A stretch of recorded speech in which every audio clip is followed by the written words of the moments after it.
Today on Voice of the Valleys, ladies and gentlemen, more of a one-topic discussion in the aftermath of the assassination of prominent political commentator and Turning Point USA founder Charlie Kirk. I'm going to be talking about the attitudes of people on the left and how you'll easily see that it is a very one-sided problem, and those who try to say both sides are at fault, the narrative very quickly falls apart. It also highlights, ladies and gentlemen, the one battleground that we all must be committed to winning if you're on this side of the aisle in order to change political discourse in the future for the better, and in our case, rescue our country from the brink of sheer destruction.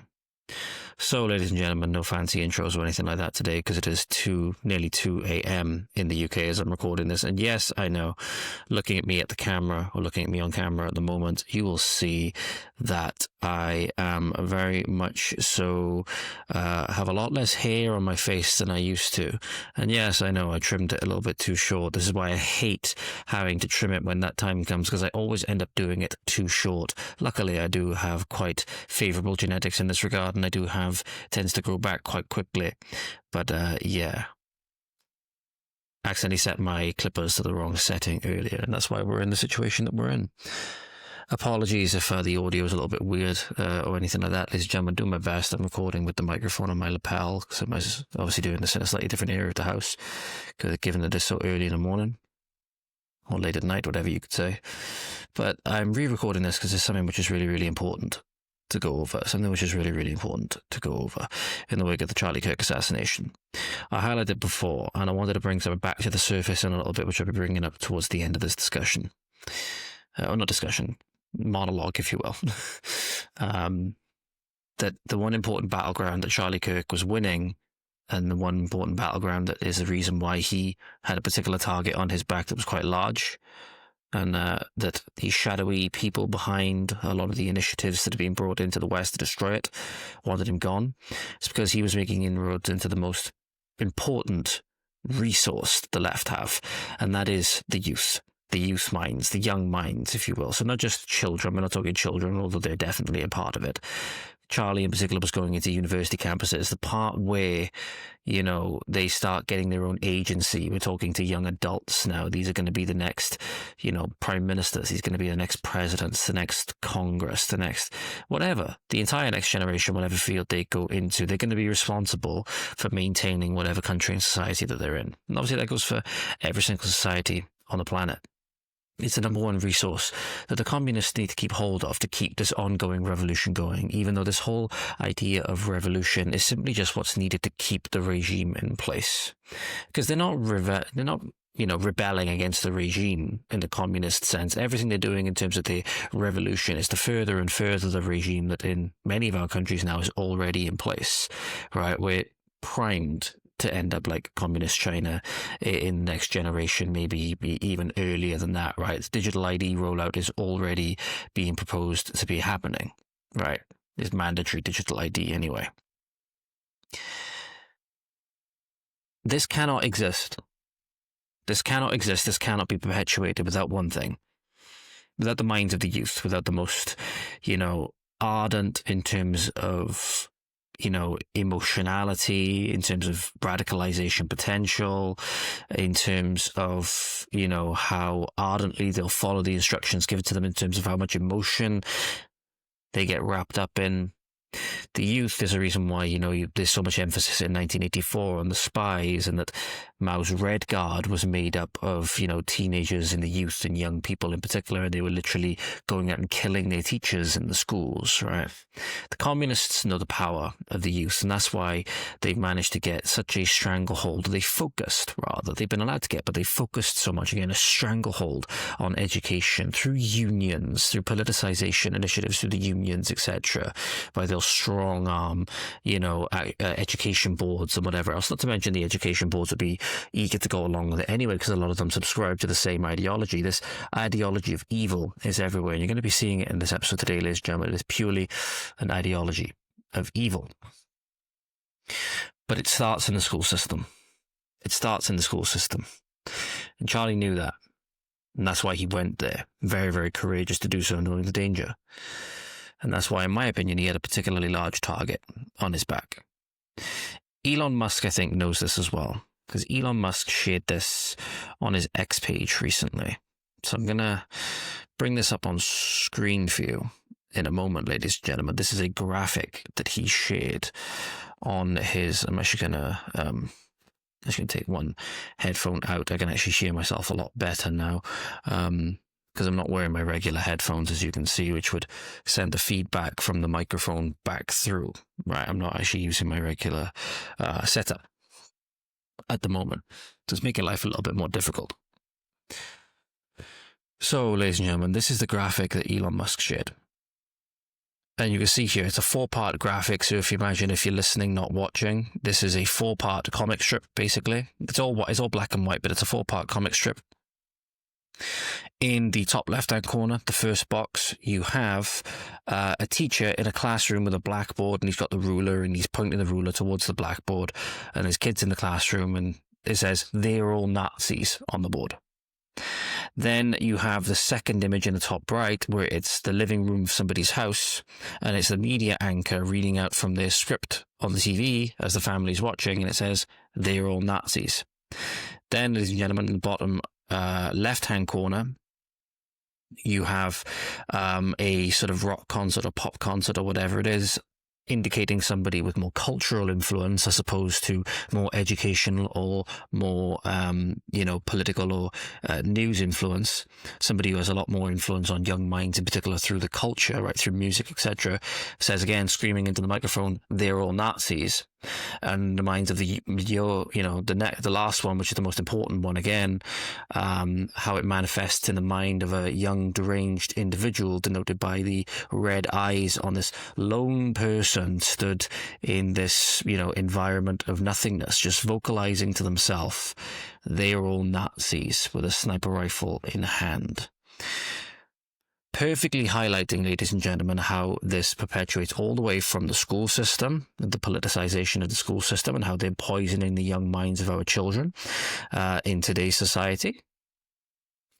And now that then pervades itself into wider family life through the news. It then further entrenches itself through the culture, right? A lot of the people, such as pop stars and authors, etc., will entrench their way through the culture. Movie directors, actors, actresses, these are some of the most prominent places, or prominent people rather, that people go to get their morals from, whether they realize it or not. They'll naturally uptake the morals of people that they look up to for whatever reason, usually for fame and stardom, etc.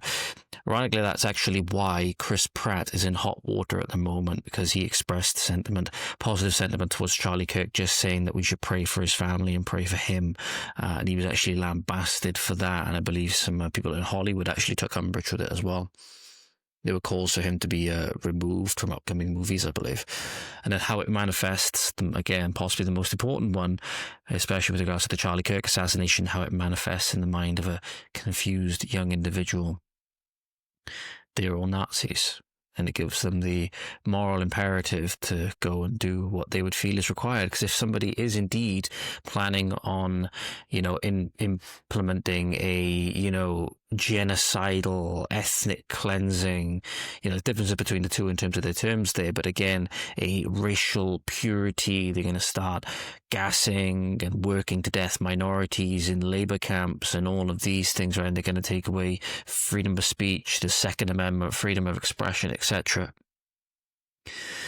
In today's world, it would imply that there is a certain amount of, again, moral imperative, not just, that it's a begrudging duty, but it is actually something which you would be, compelled and morally obligated to do. It will be a good thing for you to eliminate that person if that is who they actually were.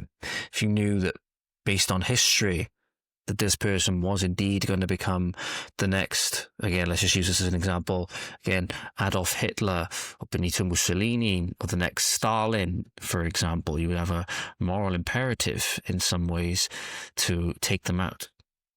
However, as we're seeing, ladies and gentlemen, the difference is that the media, the education system, culture in particular, Hayley Williams is a great example, the Paramore singer that was very sillily, I don't even think it's a word, but very stupidly reading out the Project 2025, I believe it was called, a hoax at one of her concerts to try and defame and get people not to vote for Donald Trump. Thankfully, it didn't work. but it leads to very real consequences, ladies and gentlemen. Charlie Kirk obviously losing his life. Another thing that happened in the aftermath of the Charlie Kirk assassination as well, by the way, which you might have missed, was a potential terror attack that was luckily foiled, not necessarily due to any intervention from the authorities, but due to the fact that the device simply malfunctioned. So in the aftermath of the Charlie Kirk assassination, a Fox News van was targeted by two individuals, Adib Nazir and Adil Justice Ahmed Nazir, and they attempted to put a bomb underneath a Fox News truck that was covering the Charlie Kirk assassination. So luckily, as Fox News was reporting, the FBI have now taken them and they've been arrested. Outside of an occupied residence where the Fox News vehicle was stationed in Salt Lake City, Utah, Adib Nazir, 58, and Adil Justice Ahmed Nazir, 31, facing multiple charges, including threat of terrorism, possessing weapons of mass destruction, and possessing explosive devices, because the device was found on Friday, September 12th, and was determined to be real. Officers said the device had been lit but failed to function. And then obviously they called it the bomb squad and the arson bomb squad, and they managed to remove the device. And luckily, as far as I know, nobody was hurt, nobody was injured or anything like that. This also, by the way, plays into, if this comment is correct, the flagrant anti-white narrative which you see in the media and everybody now, everywhere nowadays in the school system, with regards to all the stuff around diversity and multiculturalism, etc. Apparently, this is the report of the arrest. You see here that I believe the country of origin, in particular, or country of birth, was Pakistan. But have a look on screen, ladies and gentlemen. They've listed one of the people here. I believe it's Adib Nazir. Might be a different person, mind you, ladies and gentlemen, so do take this into account. But if this is indeed true, that indeed this would be a person who was distinctly not white and is being logged as white, which is why, again, when you look at stats nowadays, you can't necessarily trust them on face value. We can draw a lot of things, for example, where you have, the same is true in America, where you have minorities of the population that are vastly overrepresented in crime stats such as murder and sexual assault and rape and so on. We talked about that 1 or 2 episodes ago. But you'll see now that when it's politically advantageous and when they're caught in a situation where it goes against the narrative that they're trying to push, bear in mind all levels of government are susceptible to the same mind virus that we've been seeing overtaking people, ladies and gentlemen. They will just outright lie. They will just outright lie in order to cook the books and make it seem as though it is a person that has committed this crime that hasn't. It's been done to make a certain demographic look bad, to demonize them so that you can justify any atrocity being committed against them. Basically, that's why they're calling everyone Nazis.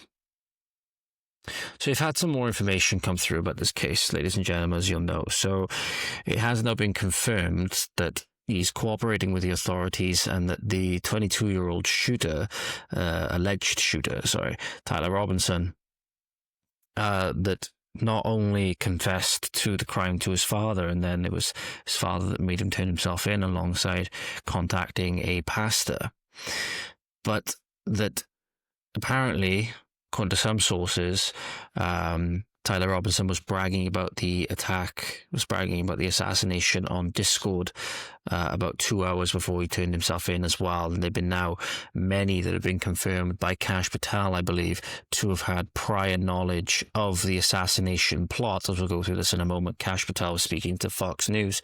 There are many people that had prior knowledge of it and did not say anything. And obviously that cost a man, a good family man, his life.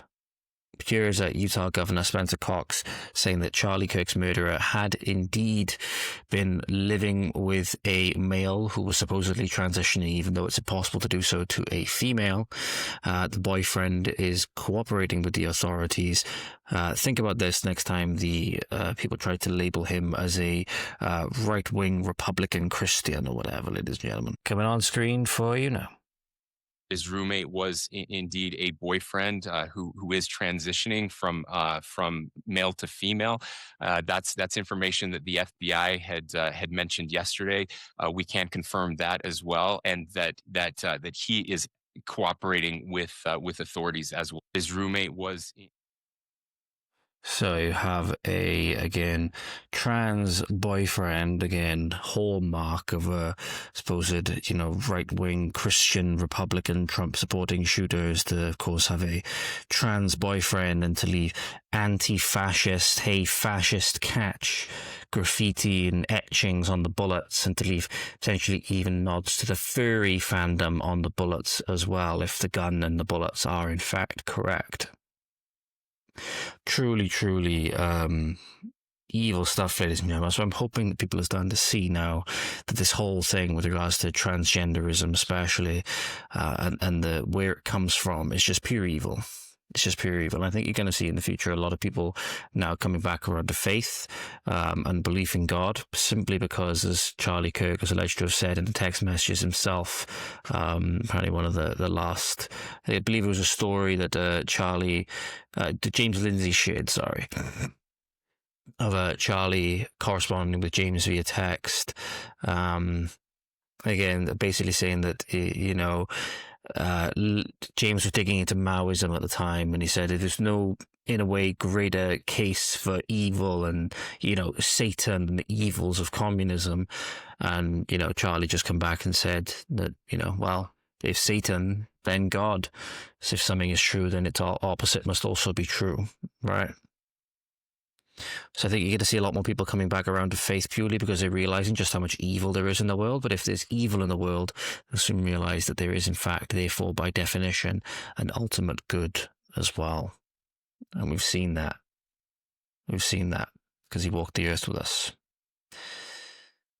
This is where Kash Patel, in this instance now, is confirming that Kirk's assassin had a text exchange with another individual stating he had the opportunity to take out Charlie Kirk and he was going to do it, confirming that the outside persons or groups had knowledge of the plan ahead of time. Video coming on screen for you in a moment, ladies and gentlemen. His family has collectively told investigators that he subscribed to left-wing ideology, and even more so in these last couple of years. And he had a text message exchange, he, the suspect, with another individual, in which he claimed that he had an opportunity to take out Charlie Kirk and he was going to do it because of his hatred for what Charlie stood for. Those are factually accurate investigatory findings by the FBI that we've handed over to the local authorities and the federal authorities to make their prosecutorial decisions. But I believe in this instance of such public importance, the public has a right to know. And I've told you I'm committed to transparency, and that's what I'm doing here today. Why didn't that person that he... So, again, why didn't people say something? They fearing potentially that the person would come after themselves. Obviously, they're not dealing with a well person here. Somebody's going to go and take the life of somebody that's just exercising their right to freedom of expression. They're having conversations with people. It's clearly showing that the left in this instance is operating not because they truly think that Charlie Kirk was a fascist or anything like that. And again, it completely cuts against the narrative of the right-winger as well, because no right-winger would call Charlie Kirk a fascist. No true right-winger on the fringe of right-wing politics would call Charlie Kirk a fascist. They call him too moderate. They call him milquetoast, if anything. So completely cuts against the narrative that is in any way a right-winger, even though he might have come from a good family. And this just goes to show, ladies and gentlemen, how pervasive this evil is and how it can get to anybody. It can get to this guy, even though he grew up with seemingly a stable mother and father in the home, a good family structure, seemingly that they had good morals and good ethics and good foundations themselves. It just goes to show how twisted and evil, in my opinion, as we'll get on to at the end of this episode as well, how twisted and evil the school system in our country's particular has become, and how it has twisted and poisoned the minds of young people with the things that they are being taught. So very, very heartbreaking stuff, ladies and gentlemen. I'm sure you would have seen the address that Erica Kirk gave to the nation. A really true fighter in Erica Kirk, and she's really made me think about, again, my views or the things that I've said with regards to, women in politics and stuff like that. And I know Erica didn't really take too much of a, frontline role in the same way that Charlie did, that she wasn't in Congress necessarily or anything like that. But she, with her moral fortitude, strength, especially in the aftermath of this tragedy, which boggles the mind of some people. Some people saying, that how could she come out and, give this speech when, her husband hasn't even been buried yet. You know what I mean? Just goes to show the strength that comes through faith. And the strength that comes from, I only really see this for a lot of people who, truly, you get that air about them that truly walk with the Lord. And in my opinion, that was Charlie in spades. And that's why, in my opinion, he resonated with so many people again, because, obviously he would say that, Lord, just, whatever you need me for, use me, basically. But that helped him resonate in a lot of ways as a figure that a lot of people needed in their lives. That big brother figure, which is, again, it's weird to say when I'm all the way here across the pond in Wales and he would have never even known who I was. We come from completely different ends of the earth, almost. But, you see people on social media. That's the one good thing about the internet is there's no such thing as distance. There's no such thing as distance, and you can be connected with these people by a phone screen. So as much as a phone can be a portal to hell, it can be a good thing as well, depending on who's coming up on that screen. And Charlie was a big brother to a nation. He was a big brother to a nation, a generation of young conservatives, I think in many ways you can use the term conservative and nationalist quite interchangeably. For me, the problem with nationalism then starts to stem from when people start to try and bring in socialism into it. So I think I was having this little thought to myself earlier. I recorded this episode earlier, but I wasn't really happy with it, and I wanted to come back and more focus just on this issue. It's going to be a solo issue episode, this one. That it seems to me, at least, that it's the socialism element that paves the way for both of the tyrannies of the hard left and the hard right. You can't get to communism, it seems, and you can't get to fascism or Nazism without going through the lens of socialism. Either way, the socialism is both involved. And that's why I think a lot of people then say that, in fact, National Socialism and communism, they're both, in some ways, left-wing ideologies or leftist ideologies, because they both have that socialism element. In some ways, you can't necessarily be a, conservative in the traditional sense. It's certainly not a capitalist or anything like that. Obviously, if you advocate for socialism. So that's where I tend to see a lot of problems with people who call themselves nationalists. And in many ways, you see some people, maybe, again, you have a different perspective on this. Maybe you can shine some light on this yourself. If you think this way, do let me know. But I get really... I take a step back when I see people say, for example, that you can't have nationalism without socialism. I'm like, again, it just seems to me then you just want the same, totalitarian, all-encompassing state, if you will, the totalitarian apparatus that the communists have been building for generations, right? And you just want to use it for your own ends. It's not the actual system that you guys think is evil, therefore it is how it's being used. And again, it's just, I can see where people then say that it's the same tyranny, just, dressed up differently. Let me know your thoughts with regards to that.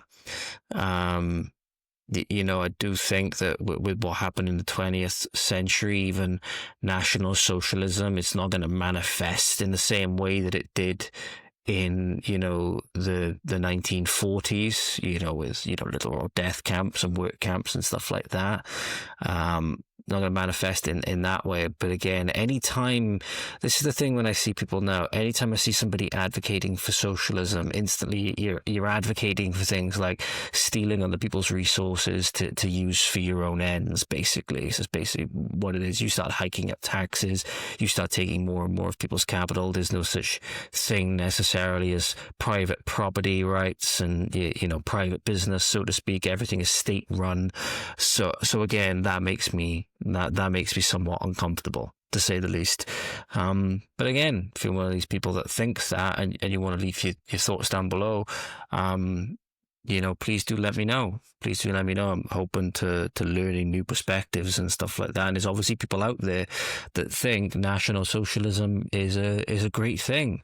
Obviously, there was tremendous support for it in the 20th century. There's a growing support for it now, right? So again, if you can make that case or whatever, you can put it down in the comments, so you can DM me or anything like that. I'm aware in some ways of my own shortcomings with regards to this stuff, and having seen as well, again, how many things we were lied about through the public school system and how much of history was not taught or lied about by omission and these kinds of things. And it leads people into being very susceptible to then going too far the other way. I'm trying to keep myself as centered in that regard as possible. That's another reason why Charlie Kirk, I think, was a tremendous influence. He was a very strong centering influence, and I'd find myself going on my posting on X about so as opposed on X multiple times in the same minute if I end up getting the same string of things, and obviously then it feeds into the algorithm and it feeds you more of those things that you're reacting to, and you react to them more, and you went going deep down this spiraling cycle, going down and down and down, and Charlie was amazing at helping me if I then go back and think about maybe I shouldn't have said that. Obviously, once you've said it, and it's on the internet forever, obviously. But then I think, shit, maybe I shouldn't have said that, or I could have said that a little bit better, or I think, fuck, I wish I'd thought about this before, you know what I mean? And it might just be a little short that comes up on my YouTube, for example, a couple of minutes later, and I'm like, fuck, wish I thought about this before I'd sent a stupid post, you know what I mean? But it highlights something there that, at least in my opinion, it seems that the right can do that the left can't, at least in today's, environment. And that is, take accountability, take responsibility for what we say. And in many ways, it's stuff like this has only heated up the political discourse. And that's why I won't listen so much at the moment, at least, in the wake of Charlie Kirk's assassination, to anybody that's trying to play the both sides thing. Because this is Nancy Pelosi, for example, in the video saying that Trump's words are violence before. Trump's words are violence. His words are violence against women when you see these things, whatever the things she's talking about. Usually, again, referring to things at the moment which people are saying for women's own safety because they're campaigning on things for the most part, or at least a certain, element of them are campaigning on issues that are actively making them more unsafe, right? The classic paradigm where the liberal woman votes for liberal policies or votes for liberal politicians, and they make their communities like a shithole, make them unsafe, often let rapists and other heinous criminals out back onto the streets, right, to police hate crime and to police hate speech even, and then they wonder why their communities turn like shit, and then they're like, whoa, what the hell is going on, right? So again, a lot of them is now saying that, oh well, let people come in that know better than you, right? But again, that's now violence against women. If you say that, you're a misogynist, you're a sexist, etc. But then in 2025, in the wake of the Charlie Kirk assassination, Nancy Pelosi then said that anybody who becomes radicalized by the rhetoric, often calling them Nazis, fascist, etc., when it's outright not true, and anybody who kills somebody because of it, we can't take responsibility for what people do after they speak. If this was the case again on the right, you see that, again, anybody that labels people as a communist, you can't label people as a communist, even though in many instances it's true and they know it is. But again, if they were to then say, we can't take any responsibility for what anybody does, with that rhetoric or whatever, there will be the same uproar on the left that they are denying now. That's why, again, I firmly believe, at least at the moment, it is a one-sided problem. Video coming on screen now, ladies and gentlemen. This is violence against women. He may not know that, but when he says things like, I want to protect women whether they like it or not, that is violence against women. Would you want your son to say that to anyone? Would you want your daughter to be told that? Would you want your husband to say that to you, whether you like it or not? Violence against women. If she was being a fucking retard, yes, I would hope that the husband or whoever would come in and take over. Yes, I absolutely would. Don't have any intention of saying something that's going to lead to something dangerous, but we cannot take responsibility for the minds that are out there and how they hear it. This is violence against women. So again, there you go, complete obfuscation of any kind of responsibility. And to an extent, ladies and gentlemen, I will say that they're correct that they can't necessarily be held directly accountable or directly responsible for what people say with the rhetoric. But that is then incumbent on another responsibility, that is to make sure your rhetoric is accurate, to make sure you're not libeling people as best you can. Mistakes happen. The only thing is, this was not a mistake. This is part of an intentional campaign of smearing people as what they are not, smearing people as Nazis and fascists in order to justify violence against them. So it's not an accident. It's not by accident. And it is not a simple, attempting to do something in good nature and making a mistake. That's not what's happening here. These people are happy that Charlie Kirk's been taken off the face of the planet because they see him as a thorn out of their side, despite the fact that now they've made about 10 million bigger and more painful thorns in their side. But this is not in any way, ladies and gentlemen, a accident. This is all being done by design. And we're going to have a look at now, this part of the show, ladies and gentlemen, is going to be devoted more so to looking at the attitudes of people on the left, and how even if you are even ever so slightly to the right for the average of your views, right? Charlie was, in most people's estimation, you could argue he was quite not extreme in any way, right? Not extreme in any way, but he was more to the right on immigration than some others were, right? And was willing to talk completely bluntly about it, saying, if somebody came to you, an illegal alien came to you and was asking for help, would you turn them into ICE? And you would outright say yes, right? You could argue that that's maybe a little bit uncaring or whatever, but at the end of the day, Charlie knew the standards. Charlie, knew what his principles were, and he was operating from that. So it was completely authentic, even if you disagree with that or you think it's heartless or whatever. That's quite, he was quite, hawkish, if you will, on immigration, but on some other things, he just wanted lower taxes. Just wanted lower taxes on things and less bureaucracy and all of these things, right? That's not something that a fascist would want, but because of the indoctrination that's taken place and because of how misled our youth in particular have become, ladies and gentlemen, even if you are so much as I said, I don't want to call him milquetoast because I feel that that's in many ways, kind of, I don't want to say an insult, but, Charlie was a strong man of principle and character and one of the greatest orators we've ever seen, and would speak with principle. So it wasn't milquetoast in that way by any means, but a lot of people would say that he wasn't to the right enough, if you will. He wasn't conservative or wasn't nationalist enough. But somebody will take a figure like Charlie and will not only assassinate him because he's been mislabeled and he's been labeled as a fascist and a Nazi, right? They'll then desecrate any memorials to him. So Turning Point HQ erected a memorial for Charlie Kirk. And a man has been arrested now for vandalizing it. A young man, I believe, from what I've read, he's a 19-year-old, if I'm not mistaken, but I can't find much about him, his name or anything like that. I've seen it in passing. And he was wearing the same shirt that Charlie's alleged shooter was wearing as well. Here's the footage as it was reported by Fox News, ladies and gentlemen, of this person getting arrested. He was tackled by people at the scene and held there until police showed up. And we want to warn you, the next video is disturbing. A man trampled the memorial for Charlie Kirk at the Turning Point headquarters in Phoenix. This happened not too long ago. Our photog on the scene says the man kicked over flowers, vases, and balloons. He was taken to the ground by an onlooker and then arrested.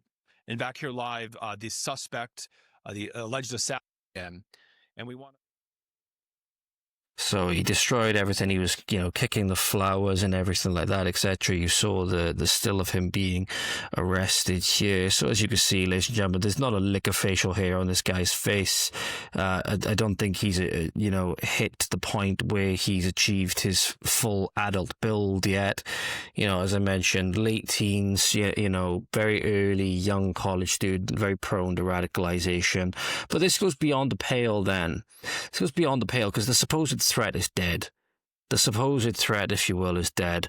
The only, again, reason you have to go desecrate memorials and stuff like that is that if you've been overtaken by this another kind of evil that is just truly disgusting. It's truly, truly disgusting. Especially when it's so soon, after as well. But this is how they see you. This is how they see you, and this is how the indoctrination is set in these people's minds, to where it's not just enough to kill you.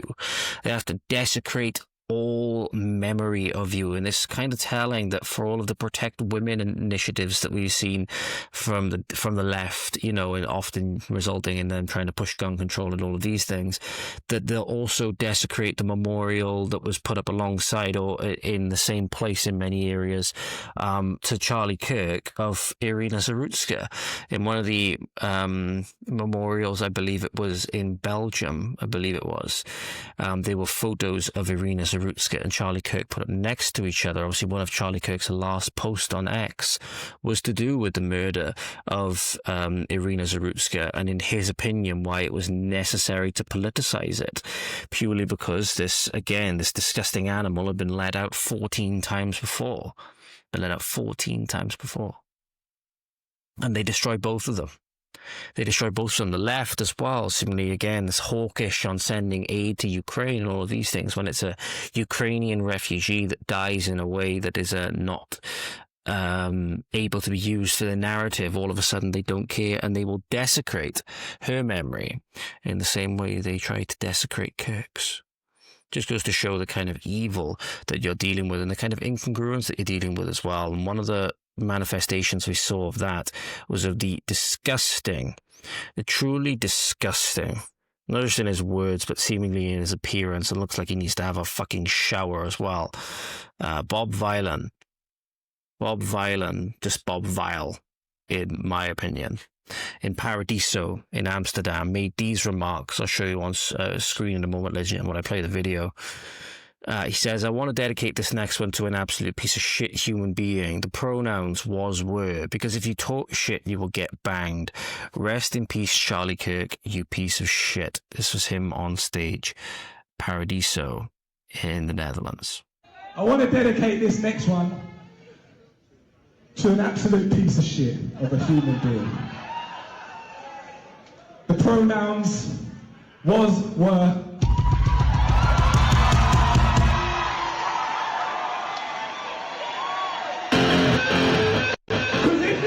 shit, you will get banned. Rest in peace, Charlie Kirk, you piece of shit. So it just goes to show how morally disgusting and soulless these people are. By the way, it sounds like he said rest in peace. He did not. He said rest in piss. That's what he said. Now, he received a lot of backlash from this, ladies and gentlemen, to the extent where one of the venues that he was supposed to be playing today, this duo was supposed to be playing a venue today, September 16th, has cancelled his gig, and in my opinion, rightfully so. Remember, think back to that Elon Musk, think back to that Elon Musk graphic again, ladies and gentlemen. We've seen here, for example, it's come from the education system with the college students that Charlie was going into and having these conversations with. We've seen, and as we will in a moment, more about how the news has covered it. And again, now we're seeing the influence of cultural figures like Bob Vile, video game developers as well. Bethesda is in hot water at the moment because some of their employees were celebrating the death of Charlie Kirk publicly on social media. And then apparently in the trailer or gameplay footage of one of the new games games they're supposedly developing, they put in a reference to when you're petting a cat, oh, you don't care for those little fascists, do you? Again, not even, Kirk's body's not even in the ground yet. Kirk's body's not even in the ground yet. And this is how these people are responding, because they're trying to drum up any reason to kill any conservative simply for their political opinions. Conservative, nationalist, again, I use them quite interchangeably for the most part. He tried to come out then, as you'll see in this video now, where, again, he gloriously community noted. This is why, again, when you see these things, ladies and gentlemen, when people tell you who they are, believe them. And when they come out and try to feign ignorance or apologize or whatever it is afterwards, or try and say lessons will be learned, you should give them the exact treatment that they would have given the people had the shoe been on the other foot. Here's the video of Bob Vylan again, or the vocalist from Bob Vylan, because I believe it's a duo in terms of the musical prowess, if you will, trying to, again, explain himself and seemingly not doing a very good job. Yo, real quick. At no point during yesterday's show was Charlie Kirk's death celebrated. At no point whatsoever did we celebrate Charlie Kirk's death. I did call him a piece of shit. That much is true. But at no point was his death celebrated. If it was, go find me a quote, go find me something that proves that we were celebrating his death. You're not going to find it, because it didn't happen. What did happen is one reporter that bought their ticket online came with the sole purpose of finding something to report, and after I called him a piece of shit and we played a song, they have written that up as a celebration. Not a celebration, isn't a celebration, wasn't a celebration. Notice, ladies and gentlemen, what he strategically omitted. So it was a celebration. He strategically omitted. He called him a piece of shit, but he strategically omitted his pronouns are was, were. And if you chat shit, you will get banged. He also omitted the fact that he said, rest in piss. That is more than enough to qualify as a celebration, ladies and gentlemen. And obviously, you don't need me to tell you that. So that's why you should not, in the words of Javier Milei, give these shit leftards an inch. Should not give these shit people an inch, not 1 inch back. Not 1 inch back with these disgusting, in many ways, unhuman people that have been taken over by truly, truly evil forces. And that's why they make it very difficult, but we should pray for them, because quite clearly they've been overtaken by grossly evil forces as well. And it can't be good. Can't be good in many ways to be them at the very pits of their soul anyway, even if they may not themselves realize it. And that's why, again, if we're going to follow in Kirk's example, I'm not saying that I share all of Kirk's views in particular, especially when, in my opinion, the case or the situation that we have in the UK is much different to America with our history, especially on a hot topic such as immigration. So you could make the case if you wanted to, given the response after World War II and how much people never wanted immigration, there was never mass sentiment wanted for immigration, that you could make the case that any immigration from that point has been illegal. Pardon me, you could make that case. I'm not saying in this episode right now if that's a case that we should make, but you could make that case, is what I'm saying. So whereas Americans have been dealing with, in particular, from the open border Biden administration, the last 4 years of just, illegal immigration in that sense, we've been dealing with a system of immigration that's been abused both illegally and legally, in many people's opinion, for nearly 100 years. That's a lot to undo. That's a lot of mess to undo, if that's the decision that we decide to go down, and if that is the moral path, should we say, to restore the country to what it once was, so that we can hopefully get ourselves back on a better moral track, a better moral foundation.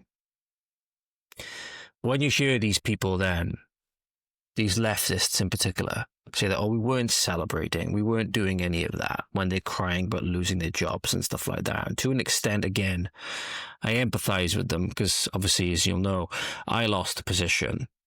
Was thrown into, again, another element of financial insecurity because of my political opinions. So I understand it, but at no point have I ever celebrated, the death of somebody just speaking their mind, an innocent man and a family man just for speaking their mind and having conversations with people.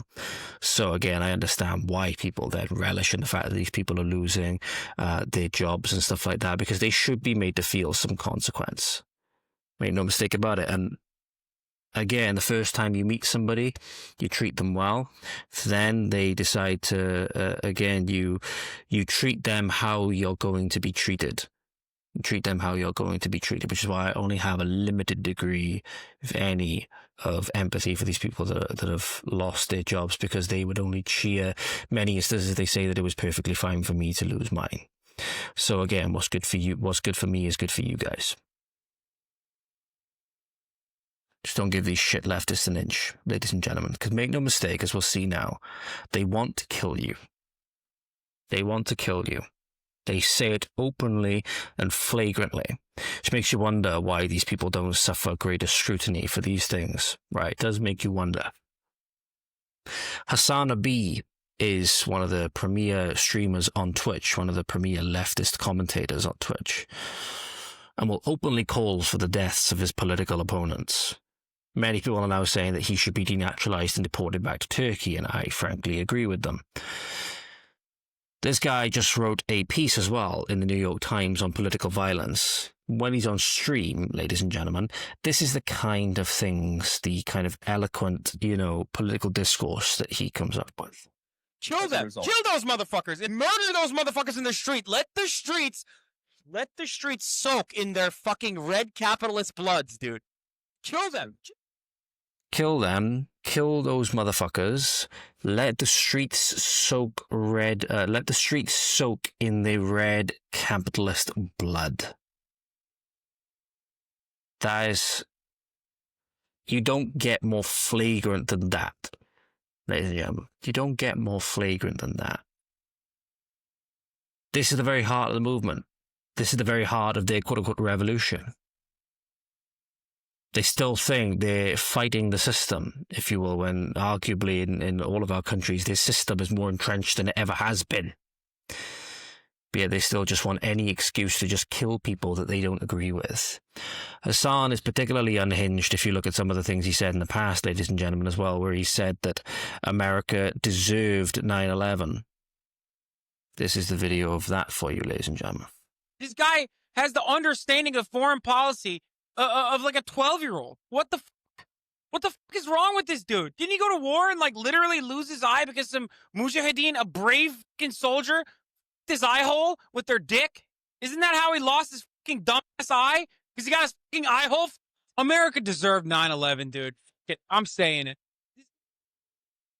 So there was right at the end of that clip. You heard it. America deserved 9/11. Those 3,000 or so innocent civilians, fathers, mothers, brothers, nieces, nephews, the firemen, that were just had to deal with the cold that day. Everybody who lost their lives for whatever reason. You can go on about foreign policy and all the rest of it. But those innocent people, they deserve to lose their lives, some of the most horrific fashion possible, as they were hurtling towards their death at terminal velocity, having made the decision that it would be better to go out being a little splat, little puddle on the ground than burn to death in the fires that prevented your escape. Knowing that they were never going to see their sons, their daughters, fathers and mothers ever again. Some with no ability to even call them to say goodbye.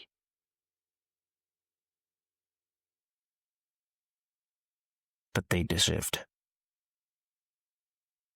They deserved it what? Because of what their government did? Because of the actions of politicians? That's why they deserved it? Did Charlie Kirk's daughter deserve what happened to her now, to have her father taken away simply for his political opinions? Well, according to popular leftist streamer Destiny, she did. Because Destiny was on stream, this broke yesterday evening, a couple hours ago.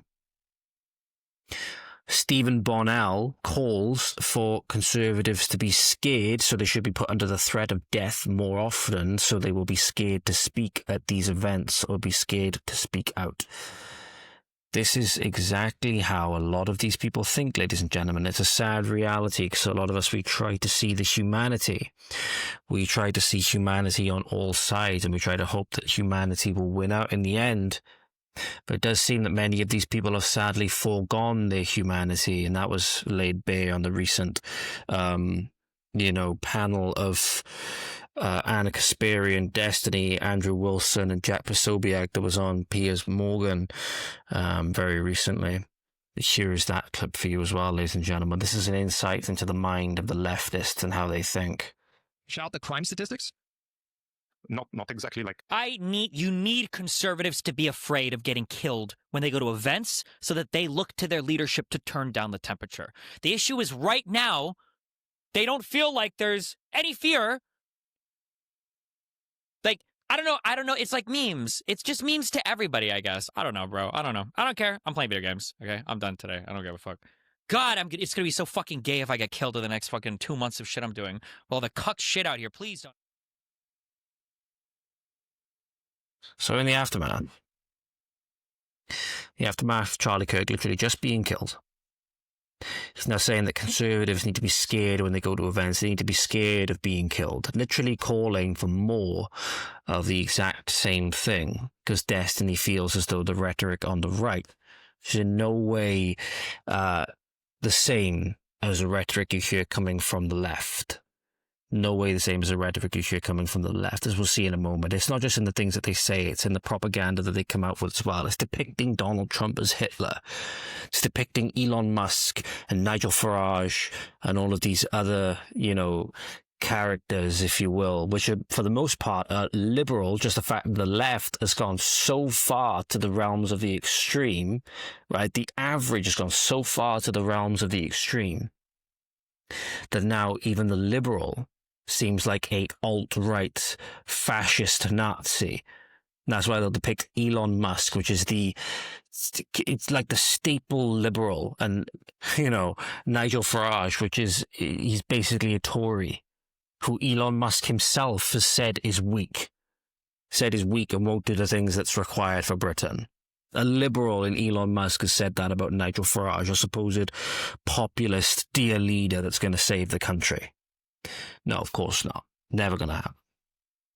And this is how the left thinks. And make no mistake, ladies and gentlemen, when I say that they will look for any excuse to kill you and they will group you all in with the same, we're always told that we shouldn't. If it's like a thing that they care about, like a migrant attacking a young child, for example, like we saw in the Epping incident and stuff like that. Oh, you shouldn't group everybody in with that. They will happily group all conservatives and nationalists in with the same boat. The very fringe people whom these criticisms may apply to, the very, very fringe that does not apply to the majority. Right, they will lump you all in the same if you happen to share views on certain points, whether it's the economy, whether it's immigration, any political opinion. If you have difference, if you're even so much as slightly to the right on any of the main issues of today, you will be lumped in all the same. This is a video that, again, was shared on, I believe it's Zoe Gardner or Zoe Jardinier, whatever her friggin' name is.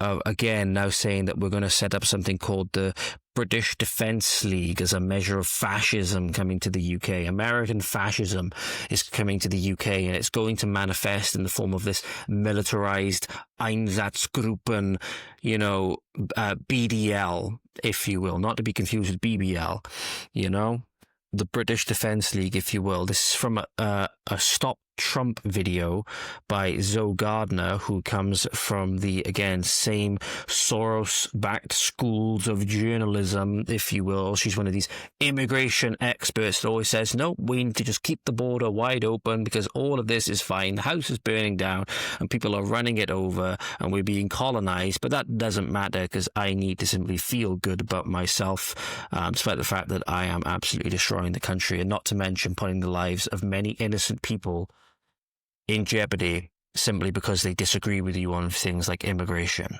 I say want, you say weakness. They call it diversity. We call it dilution. I fight for the British Defence League. Now I'm asking you, stand with me, patriots together, keeping Britain pure.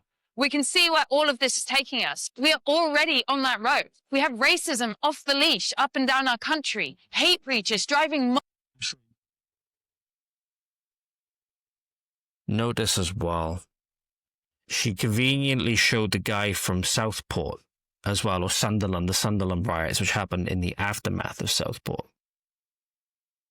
with the guy with the swastika tattoo on his back. Notice they'll take one of these instances from these unrests and try to smear everybody with it, despite the fact that they would say it's unethical to do the same to them. These are the kinds of people that you're dealing with, ladies and gentlemen, if you reside on this side of politics and if you care about where the country's going. These people don't fight fair.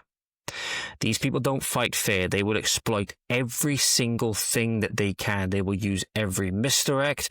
They will use every bit of trickery. They will use every bit of gaslighting. They will use every bit of preying on your empathy, which if you're a Christian, that's often quite easy to do because naturally you'll be very caring for people.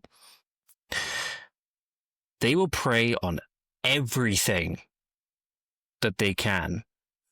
So in many ways, you have to think, are these people actively thinking for themselves, or have they been taken over by something that's really, truly more evil and much smarter than them? If you've seen the movie Nefarious, you'll understand what I'm on about. It's a tremendous movie about a case of demonic possession. It's a heartbreaking movie. It is a heartbreaking film with how much the demon in this instance torments the prisoner in question. It takes place inside of one afternoon in a prison. The film itself, the way it's filmed, the performance is truly amazing, but it really highlights that if Christians are true, if what Christians say is true, it really highlights the scale of the enemy that we're dealing with, and why that simply by our own graces, by our own smarts, by our own intuitions, the gifts that we have been given, that is not enough. These entities which seemingly are making more and more of a case for their existence by the evil that we see manifesting itself in the world and that we know is there. And again, if evil exists, then good must exist. And if the greatest evil exists, then the greatest good must exist. If Satan exists, then God exists.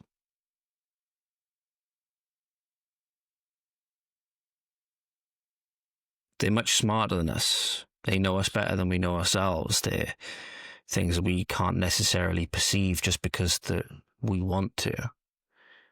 They're there nonetheless. They're pulling the strings from the background. They're pulling the strings of some of the most powerful people at the top of all of our countries. In many instances, even if you don't believe in these things, you think it's all a bunch of hocus pocus, nonsense. These very powerful people certainly do. They believe. So you should certainly at least understand how much their beliefs will impact you, because you're being labeled as it all the same.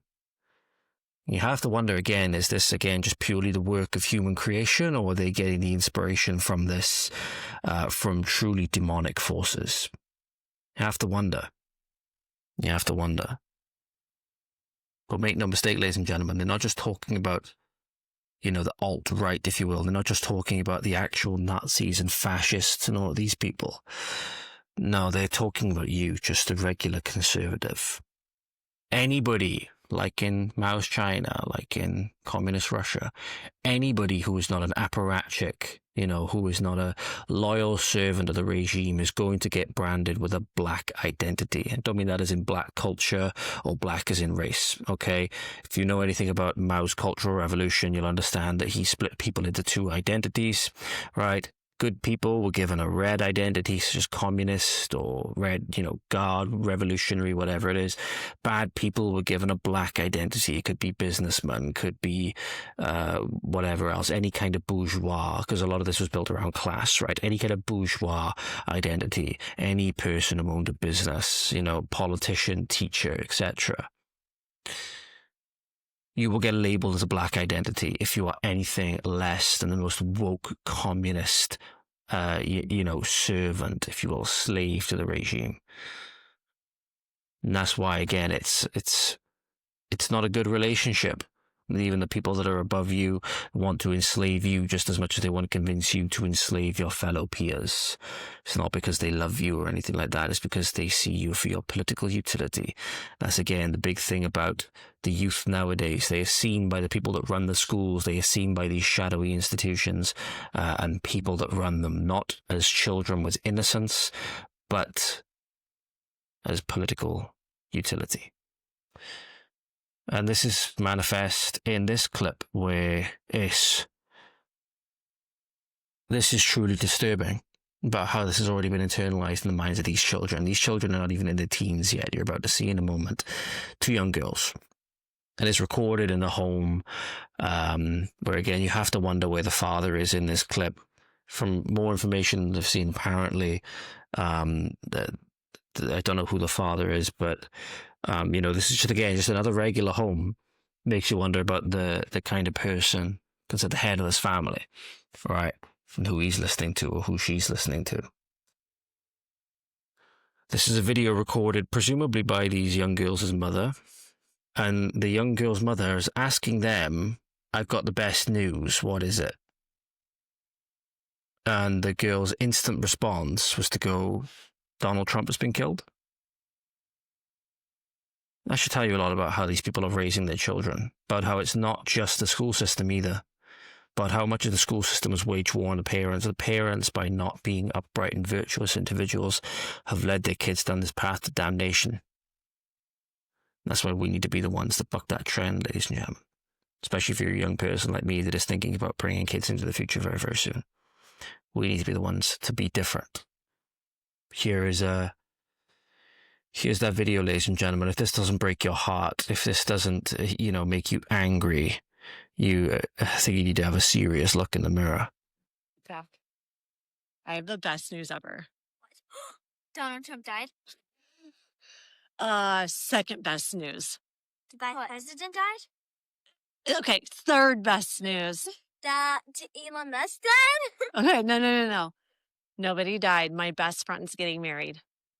Which one is it? Taylor Swift! Taylor Swift and Travis Kelce got engaged! Back. I have the best news ever.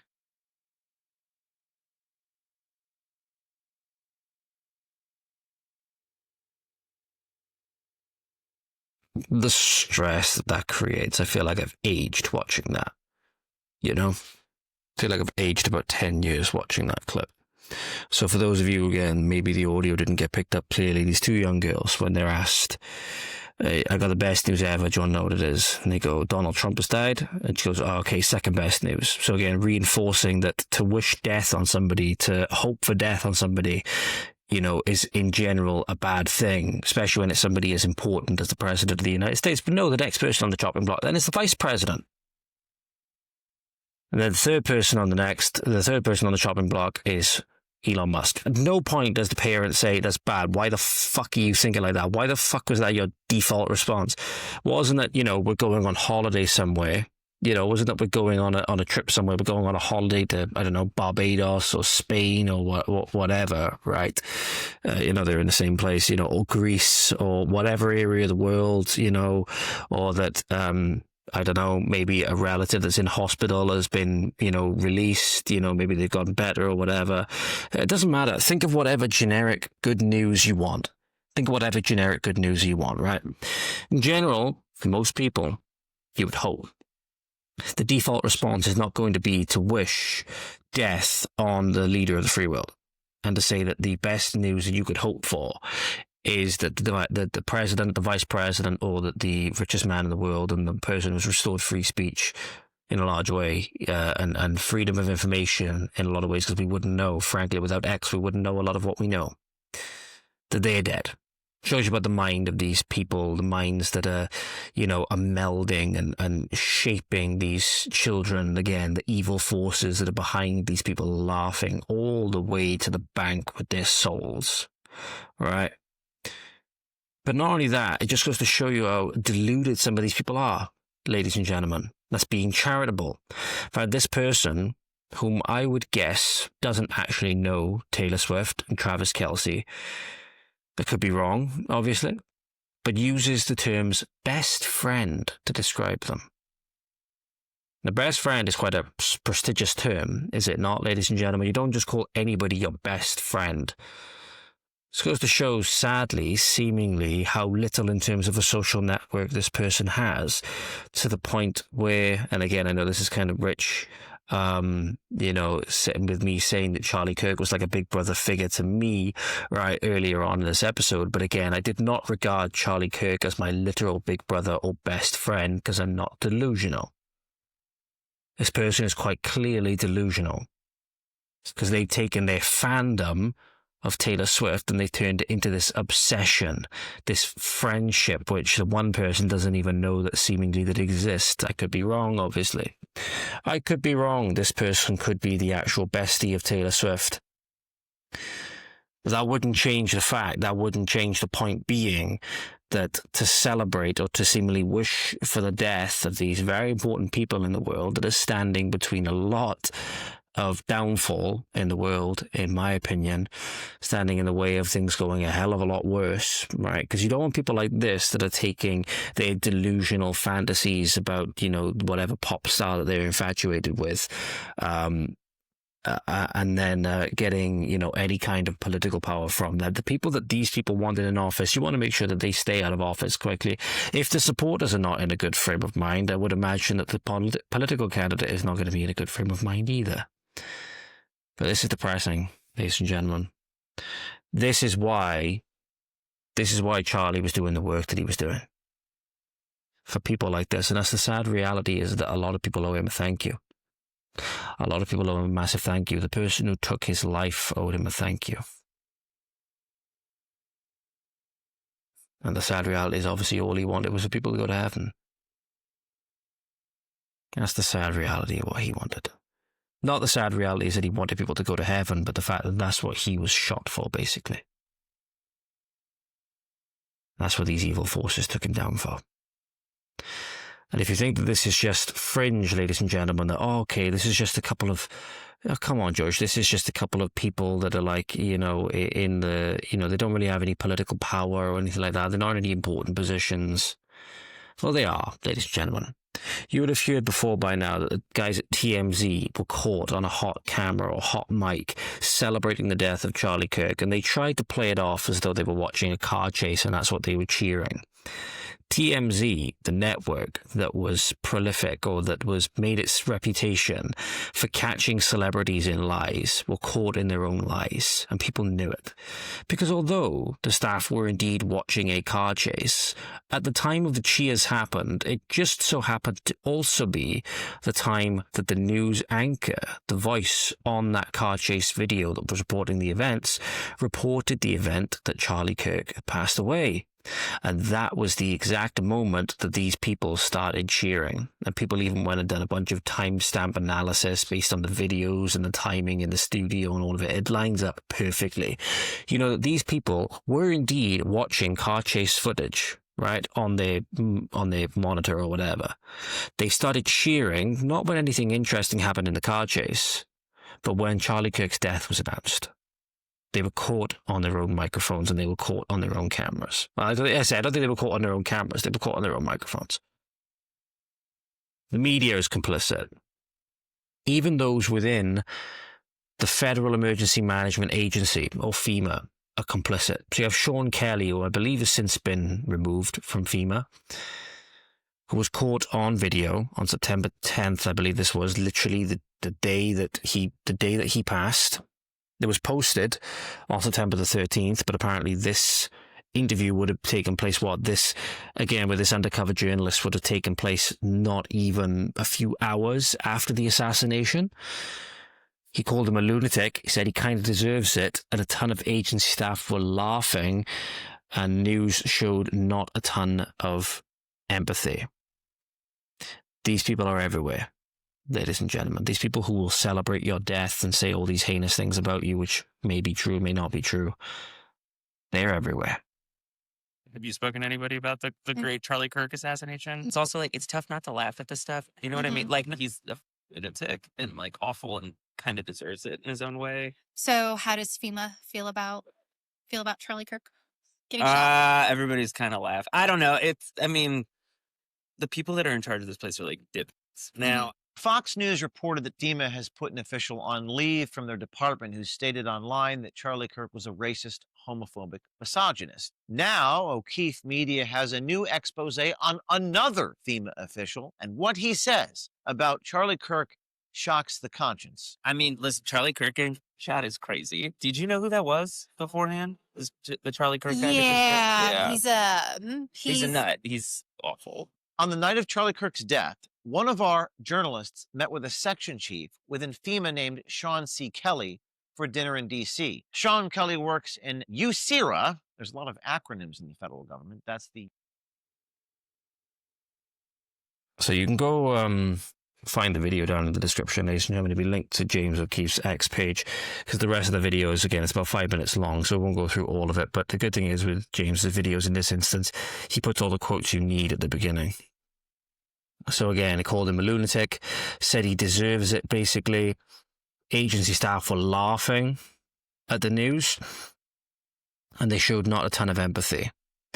So to show, again, I think back to this, ladies and gentlemen, why I've been dwelling on this so much is just the picture of, again, the video of when Charlie has just finished a news interview and his daughter is running across the floor to see him and jumps into his arms whilst he's still sat on the sofa with the cameras have stopped rolling, the microphones are off, but you just see this. It's a moment that you can't explain. I can't even begin to explain because I don't have kids myself, but putting myself in that environment, the happiness, the love, the joy you feel in that moment. Just imagining being at home with your daughter later on that night and watching TV together. She's on your lap, or you're reading a book together. You're reading a bedtime story or whatever, and that's all been taken away.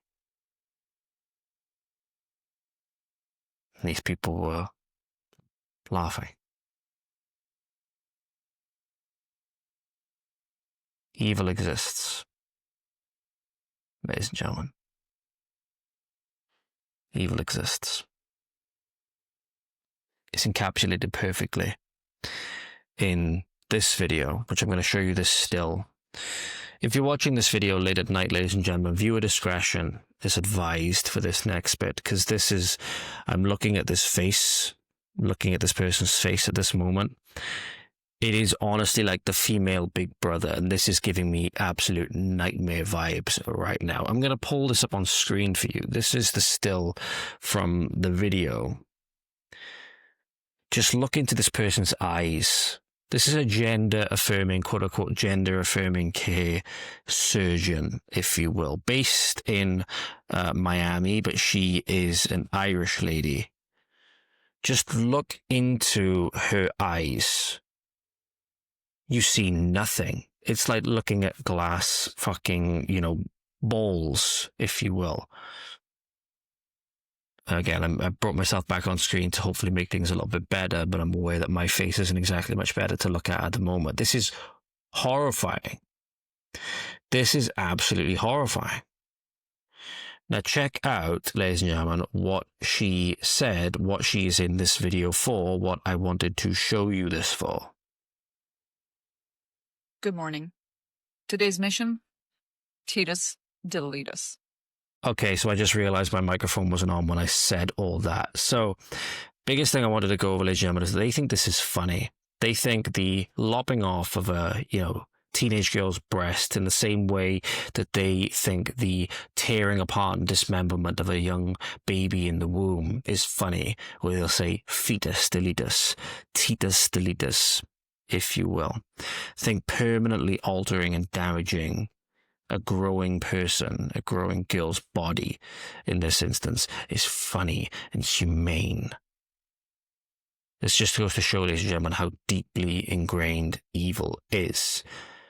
And I just want to bring this up one more time, ladies and gentlemen, that how much, when you see how feminism in particular as an ideology is rooted within this mythical fighting of this patriarchal infrastructure, if you will. And it's a manifestation of good versus evil. It's a manifestation of the fight against, in these people's views, God's divine order. God's divine appointed order. That's where a lot of the feminist ideology started off in, either pagan or Wiccan, so like witchcraft, etc. And it's only gotten worse and developed all the way since then, to the point now where, again, 30% of my generation is missing across the world. 800 to 900 million people that should be here but aren't, because they were systematically torn apart and destroyed in the womb. So again, when you look at this now, and how, again, these ideologies stemming from, again, Satanism, leftism, and all of these other terms that we use is just all manner of getting at the same thing, which is basically a rejection of Christianity and adoption of Satanism. Look into these eyes one more time. Let that image burn in your brain. Another image to burn in your brain. This smirk, this shit-eating, side-eye grinning smirk, where again they think it is funny. It's time for us to stop laughing and stop tolerating, ladies and gentlemen. Because again, they will do this to people who are extremely moderate people. There's a couple more examples I want to go over now. I mentioned earlier that Bethesda, the video game studio, also poking jabs at this. Now, I don't know what game this is, and Bethesda have tried to delete the post and cover for their tracks on this, but again, the internet is forever. So they captioned this video, Good Kitty. Now, it's from a video game of some kind. I'm not sure which one it is. Appears to be a new one that's coming out. This appears to be some kind of gameplay trailer. This is the video that people are saying, ladies and gentlemen, now that Bethesda is actively, again, mocking the assassination of Charlie Kirk in their video games. Again, one of the premier cultural forces nowadays is video games, because so many people play them. They're also now being scapegoated in many ways, which we'll go onto in a moment. So you have video game developers that are actively, seemingly at least, mocking the assassination of people they disagree with politically, and then their very studio, their very enterprise, rather, will be hijacked by, say, the FBI to then blame them for the political violence so that they can push further political initiatives. So again, it just goes to show that, again, just one step back from each element of this leftist infection, you go one step back and it's stabbing the other element in the back. Makes you wonder why the hell all these people are thingy together, because you don't tend to get this on the right, at least in conservative circles anyway. Again, towards the fringes, you tend to see this a lot more because of how more extreme and how more emotional people get and what they're driven by. But again, you don't really see that in more level-headed, nationalist and conservative circles. Here's that video for you, though, ladies and gentlemen.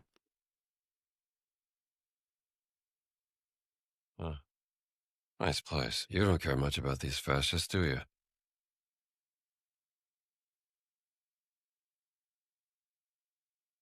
So it's from a first-person perspective, ladies and gentlemen, so you're seeing it through the eyes of the character. And I know nothing about this game, no idea what it is. Bethesda, as I said, have deleted the post where this was from. So again, no, I'm just reading the post one more time. It doesn't it doesn't say what video game this is from, but again, this is where it'll be subtle jabs like this. This was posted again, not even a few days after. Again, all of this has happened, ladies and gentlemen. All of this has been posted. Kirk's body is still not even in the ground. Kirk's body is still not even in the ground. But just with the show again, it's just fueling this fire that wants to put a target on your back for your death, ladies and gentlemen. That's what I'm trying to illustrate here, because it's true. And again, they'll do it. They'll move goalposts however they can. So I mentioned before, ladies and gentlemen, now this is a distraction tactic. So you have this unhinged looking, at the very least, supposed former FBI agent saying that video games can desensitize people to the point where they don't even see the other people in the real world. They're not even human beings. They're simply avatars. So again, now they're trying to distract. Person that said online, which I tend to agree with, said that this is just a mere way to distract from them trying to bring us closer to Mao's China system, modern day CCP system, how it's manifested now, or a system similar to how it was in 1917 Russia, doing anything they can now to obfuscate from just the fact that they are trying to come up with any excuse possible to eliminate their political opponents and look justified doing so, ladies and gentlemen.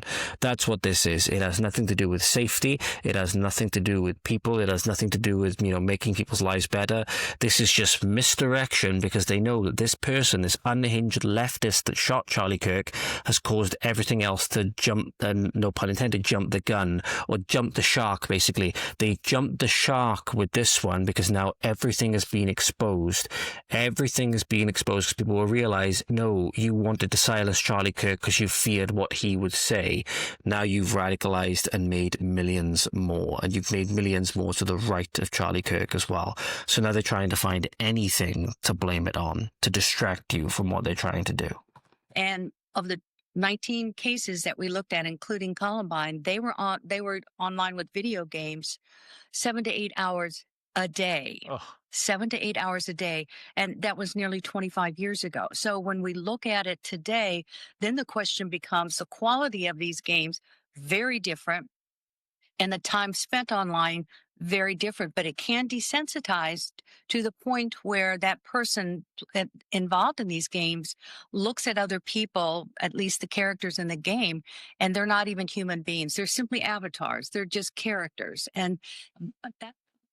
No, I've never, ever had the, no matter how angry I've been, right? No matter what mental state I've been in, never had the, impulse to go and kill people, or whenever I've been in that, you could say murderous rage. I've played a lot of video games in my time. Never wanted to go and kill people, never wanted to go shoot up a school, never wanted to go any of these things, right? Not to mention, ladies and gentlemen, there are many, many people that play video games all across the world every single day. You could think of this almost as one giant case study, that don't then go up and shoot up schools, right? That don't then go up and shoot up schools.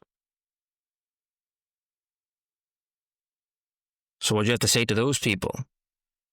Maybe there's something else that's specific to the individual that's more powerful than, say, the video games. Maybe, again, I highlighted this before when I spoke about the Catholic Annunciation shooting, that in the killer's armory, if you will, on all the graffiti that they wrote on the magazines and stuff like that, on the, I believe it was the underside of one of the guns, they wrote the names of 6 prior school shooters. Right, the Sandy Hook killer was on there. There was another one on there, Whitman and all the rest of them. Won't go through all their names. They should fade into obscurity, obviously. And a troubling trend emerged in that was that 4 out of 6 of them came from broken homes. Now, I think if you, again, look at Sandy Hook, he came from a broken home. That would have more of an effect on his mental state than any video game would. So think about it. Again, logic would sort of follow that if people are getting their let's just say, emotional outbursts out with a screen and with a video game, surely then they would be less likely to go out and commit these acts in life because they don't have that emotional impulse anymore. If they're mentally ill, because obviously presumes that they're mentally sound, obviously if they're mentally ill, that goes out of the window anyway. But if you say then that they're mentally ill, you then admit at least that the problem at its root is not video games. It's the fact that this person is mentally ill and they either did not receive the help that they needed or they did not receive the incarceration that society needed for them. And that is a political failure. That is a government failure. So again, they're all trying to distract from the fact that this is not only happening, they don't want people to realize what's happening, they want to shift the goalposts every single turn, but they also don't want people to... I kind of lost my train of thought now because I realize it's 3:10 in the morning. I'm kind of losing my train of thought a little bit. They want to distract people from the overall system that they're bringing in, and they want to distract people from their political failures and the fact that a lot of this is being done by design. That's what I wanted to say. They're deliberately releasing people with mental problems and all of these things by design. They're making your communities and everything unsafe, and now it's leading to the deaths of their political opponents. It's leading to the deaths of many other people, like not even your political opponents, like Irina Zarutska. They'll also try, ladies and gentlemen, to do seemingly really weird tactics as well to try and convince people that, again, the problem exists on both sides, which you make a hard case for at the moment. There's only one side that's calling, people Nazis and fascists. There's only one side at the moment, in recent times that I can think of, where it was a political assassination. People like to go to I believe there's an example, Shapiro, not Ben Shapiro, I believe it was Josh Shapiro, in America, whereby they said it was an attempted assassination in the sense that they burnt they set a fire, somebody set a fire in his living room, in his house, I believe. I believe that they neglected, from what I've heard at least, don't quote me on this, that it was a pro-Palestine activist, which would presumably therefore be a leftist.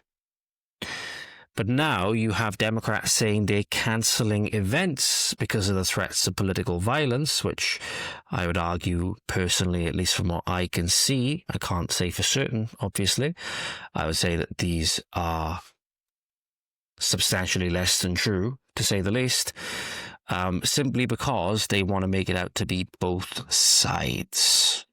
Now, on the Democratic side, Representative Alexandria Ocasio-Cortez and Senator Ruben Gallego canceled campaign events this weekend out of precaution, really further highlighting how serious this issue has become.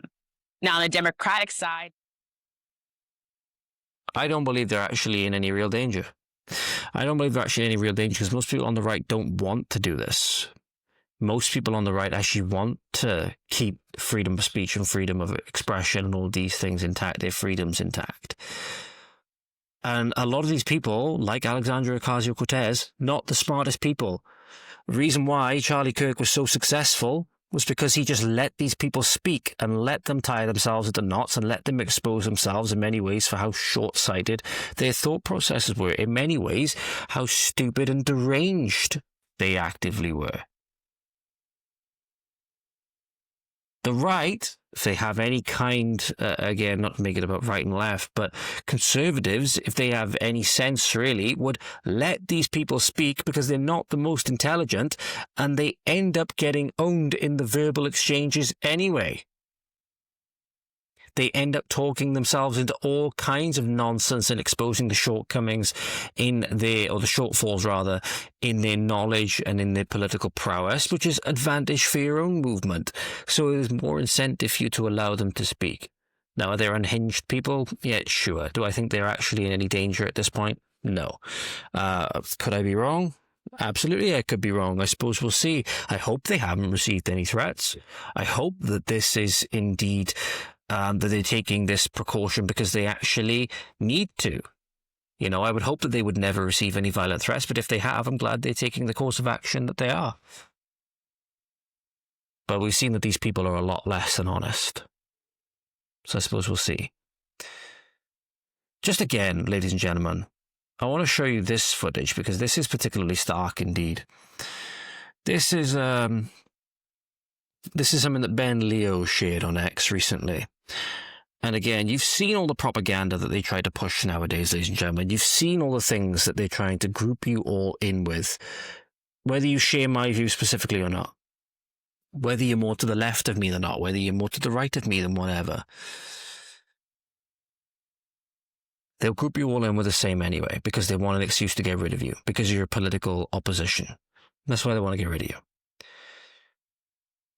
Have a look at this video. It was an off-camera moment, or an off-the-record moment from when Charlie Kirk was in the UK, in the GB News studio, talking to Ben Leo.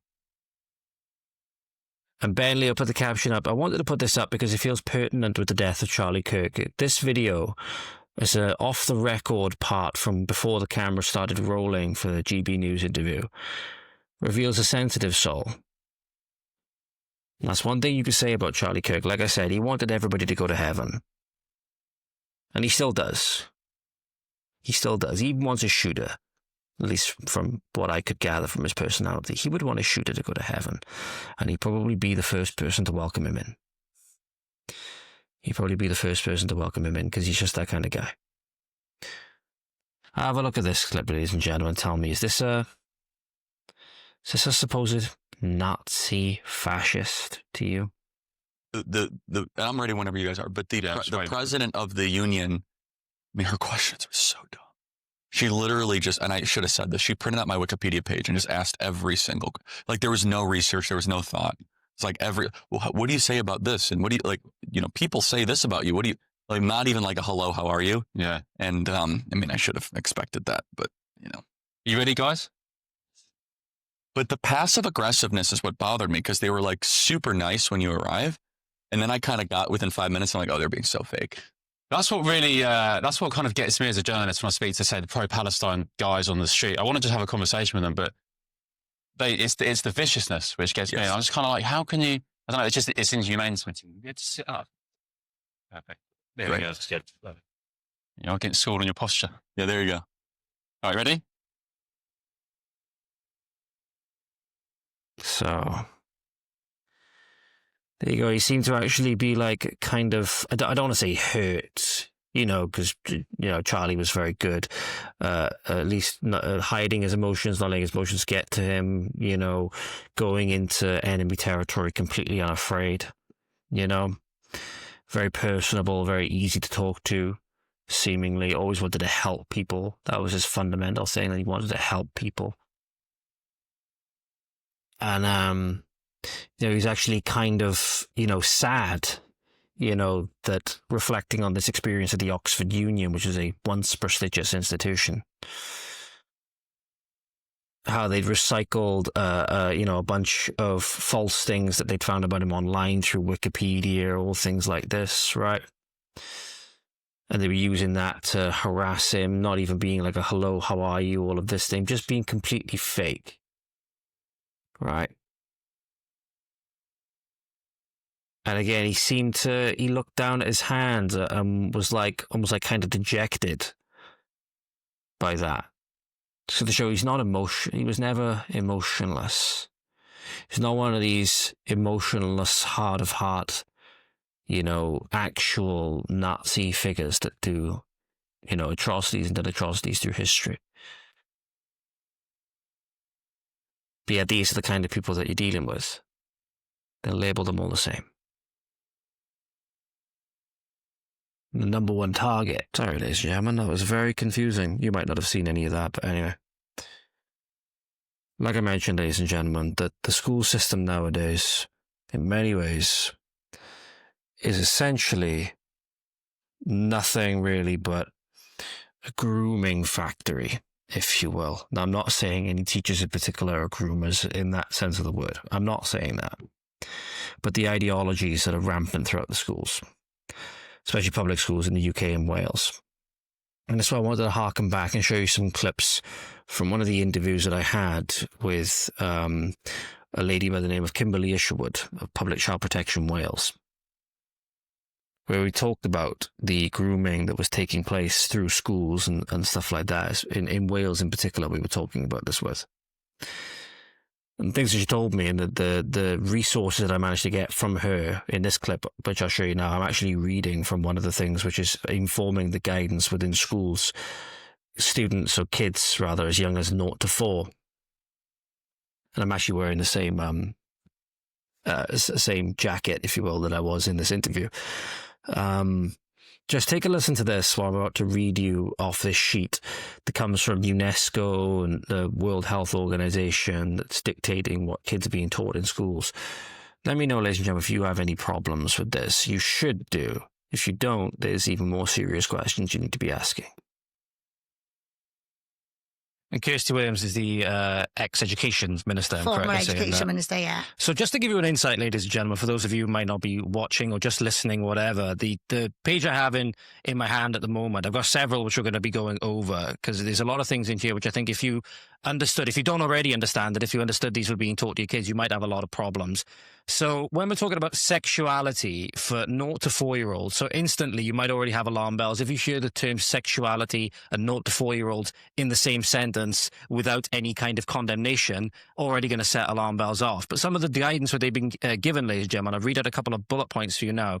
Enjoyment and pleasure when touching one's own body, early childhood masturbation, discovery of one's own body and genitals, fact that enjoyment of physical closeness is a normal part of everyone's life, tenderness and physical closeness as an expression of love and affection, gain awareness of gender identity, talk about unpleasurable feelings in one's own body, express own needs, wishes and boundaries, for example, in the context of quote-unquote playing doctor, a positive attitude towards one's body with all its functions, positive body image, and respect for others. Normally, at least it was the case when I was in school, I believe from some of the dates you gave, I believe this really started coming into force around 2017. So I had literally just left comprehensive school by this point. So I luckily seem to have just missed like when it was coming in force. A lot. So you hear it there, ladies and gentlemen. Again, a lot of very troubling things and how they dress it up as well. One of the key things of that interview we kept coming back to is how these organizations and how the schools dress things up and try to make these concepts, in this instance with regards to sexuality and children in schools, right, and RSE education and stuff like that.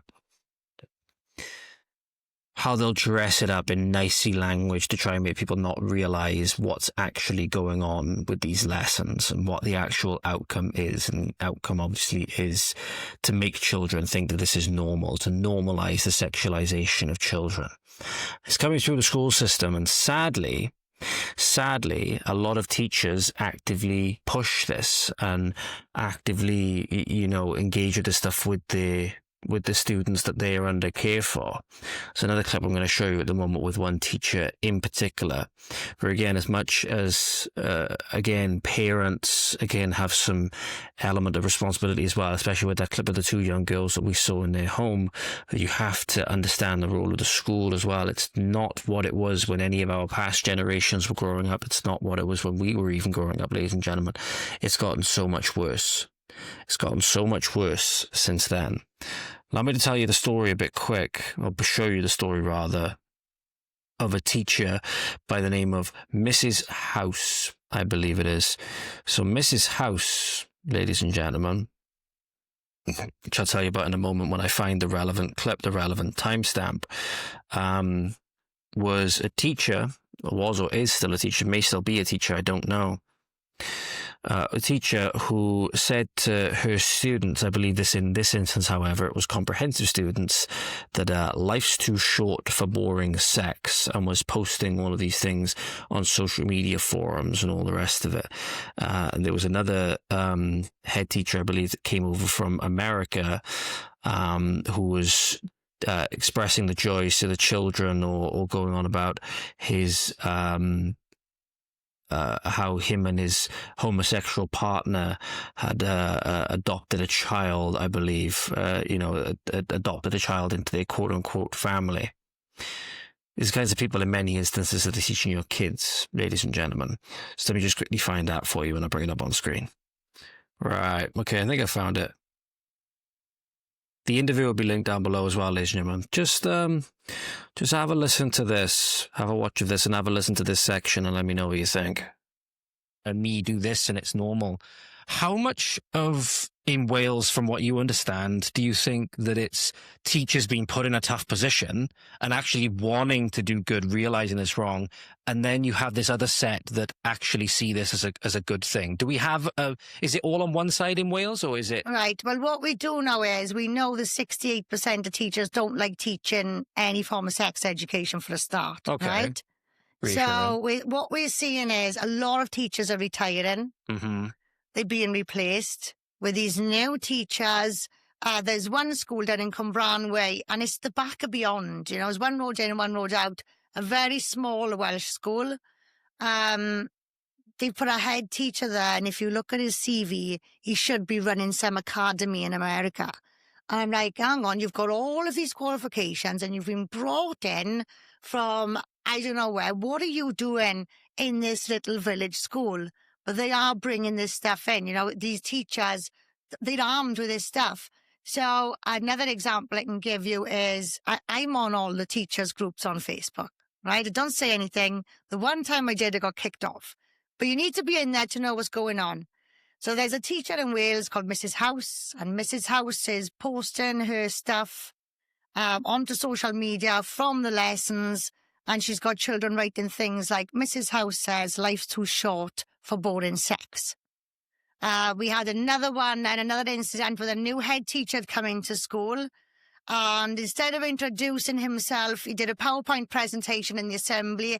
Instead of introducing himself and his teaching background, the schools he's worked at, he was showing pictures of his husband and their adopted child. Now, when I was in school, I would say, Miss, are you married? And I would be told, mind your business. You know, you only knew if a member of staff was married if they were going as Miss or Mrs. Yeah.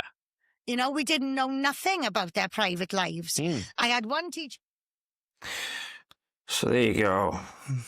Ladies and gentlemen, there's two examples there, and I might have got it wrong. The American guy, again, coming in with the CV, should have been teaching out some academy or whatever. I think it wasn't that guy that obviously Kimberly was mentioning. That guy didn't lead anything. The other guy that came in, this other head teacher that came in, didn't lead anything with his credentials or what he was going to do for the school or anything like that. Explaining the joys of his and his homosexual partner's adopted child. This is great. This is great. And the sad thing is, when you make a culture based on some kind of representation, and then you bring in all of this kind of, not only the anti-racist stuff, but the weird sex stuff and all of this stuff, you breed this kind of stuff. You breed this kind of stuff, unfortunately. That's just the way that it is. That's just the way it is, because you guarantee by focusing on things like diversity, equity, inclusion, all of these things, you ensure you don't get the right person for the job. In most instances, you don't get the right person for the job because you're not hiring based on merit. You're hiring based on qualities that either people do or don't have control over.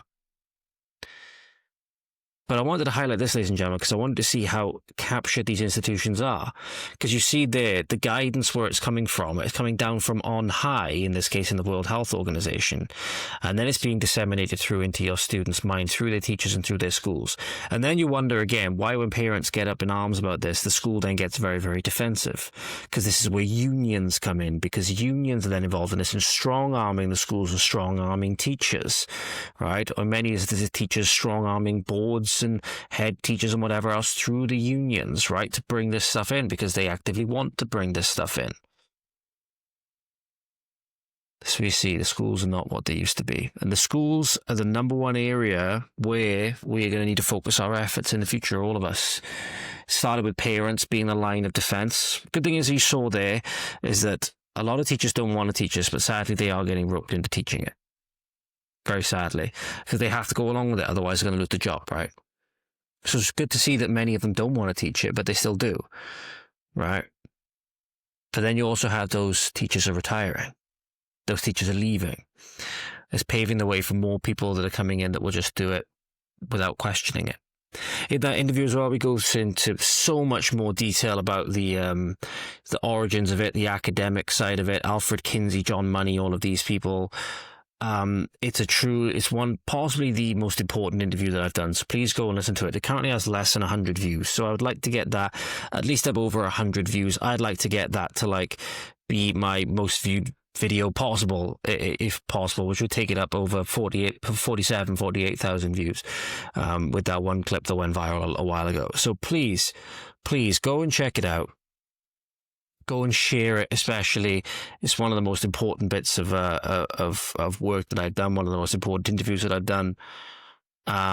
Finally, ladies and gentlemen, just to finish off today, I want to go through with a little bit more of a note to finish off of the kind of approach that I think we're going to need to take now if we want to do these things. J.D. Vance sat down to host Charlie Kirk's show recently. The first show, I believe it was, or possibly the second show, I believe it was, since Charlie's passing, because there was the first episode that they sat in the studio and they left Charlie's chair empty. Truly a heartbreaking visual. Okay, you might have seen a little jump cut there, but my internet briefly died. Well, my internet briefly went off, so we're back now. J.D. Vance sat down to host the Charlie Kirk show. Regardless of what you think of who J.D. Vance spoke to in terms of when he spoke to Tucker Carlson and the things that they talked about, people have been complaining about that and whatnot. I can understand when J.D. Vance went off on people who were calling for quote-unquote unity with these radical leftists. And I said as much, saying that you should not strive for unity with these people lest you fall into the same evils yourself. You should pray for the people. You should pray for these people that they're able to shake free of this evil. But you should not aim for unity with these people, because lest you fall prey again to the ideas themselves, because we're supposed to combat evil, not make any peace with evil. We're not supposed to be, making peace with it, unifying with it. Right? That's not what we're supposed to do. J.D. Vance understood this, so he said, there is no unity with people who scream at children over their parents' politics. By the way, we're going again to talk about the school system, ladies and gentlemen. There was a school in Canada that played the video for 10 to 11-year-olds of Charlie Kirk being shot, the actual bit of the bullet, as far as I know, going through his neck multiple times over and over while screaming that he deserved it. So again, you're dealing with deranged lunatics in these schools. No unity with somebody who lies about what Charlie Kirk said in order to excuse his murder. There is no unity with someone that harasses an innocent family the day after the father of that family lost a dear friend. There is no unity with the people that celebrate Charlie Kirk's assassination. Here's that video for you. There is no unity with people who scream at children over their parents' politics. There is no unity with someone who lies about what Charlie Kirk said in order to excuse his murder. There is no unity with someone who harasses an innocent family the day after the father of that family lost a dear friend. There is no unity with the people who celebrate Charlie Kirk's assassination. And there is no unity with the people who fund these articles, who pay the salaries of these terrorist sympathizers, who argue that Charlie Kirk, a loving husband and father, deserved a shot to the neck because he spoke words with which they disagree. Did you know that the George Soros Open Society Foundation and the Ford Foundation, the groups who funded that disgusting article justifying Charlie's death, do you know they benefit from generous tax treatment? They are literally subsidized by you and me, the American taxpayer. And how do they reward us? By setting fire to the house built by the American family over 250 years. I am desperate for our country to be united in condemnation of the actions and the ideas that killed my friend. I want it so badly that I will tell you a difficult truth.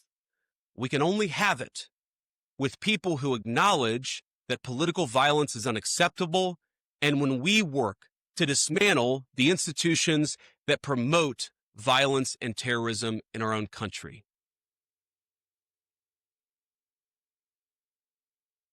What he said there, dismantle the institutions.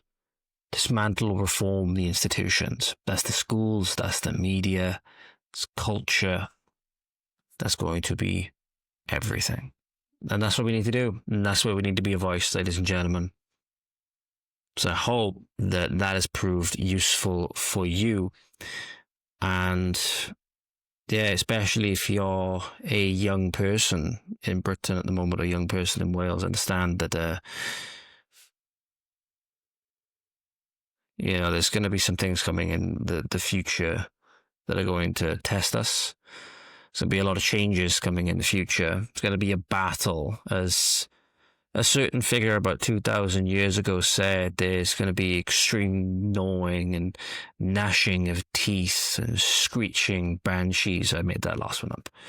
And all the rest of it. There's going to be gnawing and gnashing of teeth on the parts of these demonic leftists. But we will push through. We'll persevere.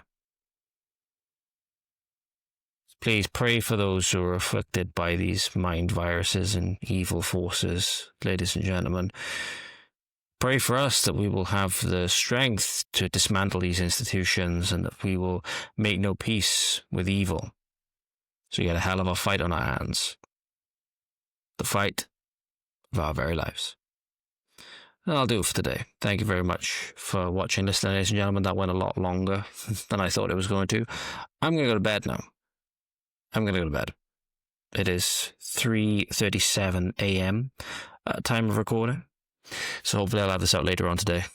Thank you very much as always, ladies and gentlemen. Appreciate you as always. Please check out that interview with Kim Isherwood and please share it. I greatly appreciate it.